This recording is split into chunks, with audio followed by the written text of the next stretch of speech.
بسم اللہ الرحمن الرحیم۔ فتح مکہ کے بعد حضرت محمد صلی اللہ تعالیٰ علیہ وسلم خانہ کعبہ میں تشریف لائے تو حضرت محمد صلی اللہ تعالیٰ علیہ وسلم نے دیکھا کہ خانہ کعبہ میں حضرت ابراہیم علیہ السلام کی تصویر کے ساتھ بے شمار تصویر لگی ہوئی تھی۔ تو حضرت محمد صلی اللہ علیہ وسلم نے فرمایا کعبہ میں جتنی بھی تصویر لگی ہوئی ہیں سب تصویروں کو اتار دیا جائے۔ حضرت محمد صلی اللہ علیہ وسلم کے حکم پر سب تصویریں اتار دی گئیں۔ اس کے بعد حضرت محمد صلی اللہ علیہ وسلم نے مولا علی شیر خدا رضی اللہ تعالیٰ عنہ کے ساتھ مل کر خانہ کعبہ میں جتنے بھی بت تھے سب کو توڑ دیا۔ بت توڑتے ہوئے آپ صلی اللہ علیہ وسلم کی زبان پر یہ صدا جاری و ساری تھے، حق آیا اور باطل مٹ گیا، بے شک باطل کو مٹ جانا تھا۔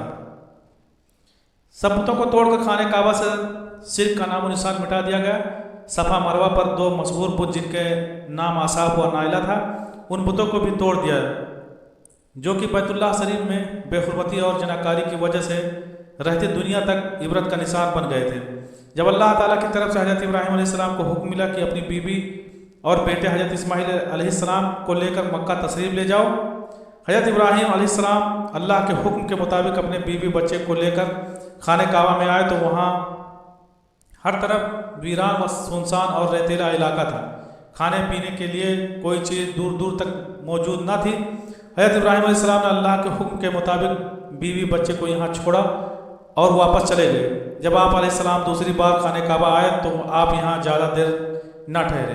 جب آپ اللہ کے حکم کے مطابق تیسری بار خانہ کعبہ آئے تو آپ نے اپنے بیٹے اسماعیل علیہ السلام کے ساتھ مل کر بیت اللہ کی تعمیر کی۔ خانہ کعبہ ایک پاک اور مقدس جگہ ہے جس کی طرف منہ کر کے تمام مسلمان نماز ادا کرتے ہیں۔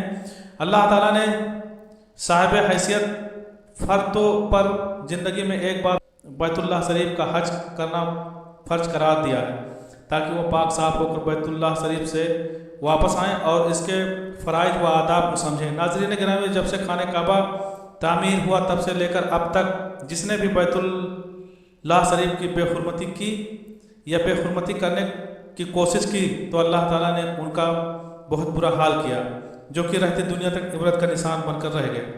پھر چاہے وہ دنیا کا طاقتور ابرہہ اور اس کے ہاتھیوں ہی کیوں نہ ہوں، اور جو ان کا حال ہوا تھا وہ قرآن مجید میں موجود ہے۔ اس کے علاوہ قرآن و حدیث کی روشنی میں کئی ایسے واقعات ملتے ہیں کہ جنہوں نے بیت اللہ شریف کی بے حرمتی کی، ان کو اللہ تعالیٰ نے دردناک عذاب دے کر تباہ و برباد کر دیا۔ اس کی ایک مثال آصاف و نائلہ کے بتوں کی ہے۔ ان کا قصہ امام ابن کثیر نے جلد ایک امام آلوی سے تفسیر الروح المانی میں اس طرح روایت کیا ہے۔ حضرت عبداللہ بن عباس رضی اللہ تعالیٰ عنہ سے مروی ہے کہ صفا پہاڑی پر ایک بت مرد کی شکل میں تھا جسے آصاف کہا جاتا تھا، اور وہ مروہ پر ایک بت عورت کی شکل میں تھا جسے نائلہ کہا جاتا تھا۔ یہ کہا جاتا ہے کہ ان دونوں نے داخل کعبہ جنا کیا تھا، جس کی وجہ سے اللہ تعالیٰ نے ان کو پتھر بنا دیا، پھر انہیں صفا مروہ پہاڑی پر بطور عبرت کے رکھ دیا گیا۔ پھر جب زمانہ نے طول پکڑا تو ان دونوں کی عبادت کی جانے لگی۔ اہل جاہلیت جب صفا و مروہ کے درمیان سعی کرتے تو ان دونوں کو چھوتے، پھر جب اسلام کی آمد ہوئی اور بتوں کو پاس پاس کر دیا گیا تو مسلمانوں نے صفا مروہ کے درمیان سعی کو ان دونوں بتوں کی وجہ سے ناپسند کیا۔ علامہ ہیثمی نے البجارفی مسند جلد 3 صفحہ 299 پر حضرت عائشہ رضی اللہ تعالیٰ عنہا سے روایت لکھتے ہیں کہ حضرت عائشہ فرماتی ہیں کہ ہم نے لوگوں سے بار بار یہ سن رکھا تھا کہ آصاف اور نائلہ جو کہ قبیلے جرہم کے مرد و جن تھے، انہوں نے کعبہ میں جنا کیا تھا جس کی وجہ سے انہیں پتھر کا بنا دیا گیا۔ ناظرین گرامی، زمانہ جاہلیت میں قبیلے جرہم کا ایک آصاف نامی خوبصورت جوان تھا۔ اس کا اصل نام آصاق بن یالا تھا، اور نائلہ ایک خوبصورت کنواری لڑکی تھی جس کا نام نائلہ بنت زید تھا۔ اس کا تعلق بھی جرہم قبیلے سے تھا۔ قبیلے جرہم وہ قبیلہ تھا کہ جو سب سے پہلے مکہ میں آ کر رہائش پذیر ہوا تھا۔ یہ قبیلہ ہر وقت بیت اللہ شریف کے ارد گرد ہی دکھائی دیتا تھا، لیکن بعد میں اس قبیلے کو شکست ہوئی تو یہ یمن میں جا کر رہائش پذیر ہوا۔ اب یہ دونوں محبت کے پجاری آصاف اور نائلہ بھی یمن میں رہنے لگے۔ روایت میں آتا ہے کہ ان کے گھر والے ان کی شادی کے خلاف تھے، جس وجہ سے ان کے ملنے پر پابندی تھی۔ خیر، ان میں ناجائز تعلقات روز بروز بڑھتے گئے۔ ایک مرتبہ قافلے کے ساتھ حج کرنے کا دونوں کا اتفاق ہوا تو یہ خانہ کعبہ میں داخل ہوئے۔ وہاں انہوں نے کسی شخص کو نہ پایا۔ اس تنہائی سے فائدہ اٹھاتے ہوئے ان دونوں نے بیت اللہ شریف میں جناکاری کرنا شروع کر دی۔ ان دونوں پر اسی وقت اللہ تعالیٰ نے عذاب نازل کیا تو یہ دونوں پتھر کے بن گئے۔ جب دوسرے قافلے کے لوگ خانہ کعبہ کے اندر گئے اور ان دونوں کو پتھر کی حالت میں دیکھ کر بہت حیران ہوئے تو لوگوں نے ان دونوں کی مورتی کو خانہ کعبہ سے اٹھایا اور باہر لا کر رکھ دیا تاکہ ہر خانہ کعبہ میں آنے والے لوگ ان کے دردناک انجام سے عبرت حاصل کریں۔ لیکن ان کے اس عمل کا نتیجہ کچھ اور ہی نکلا۔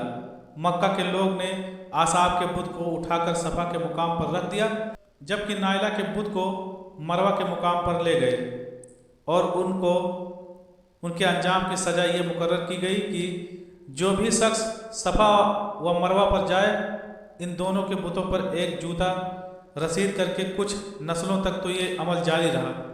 پھر لوگوں نے انہیں تھپڑ رسید کرنے شروع کر دیے۔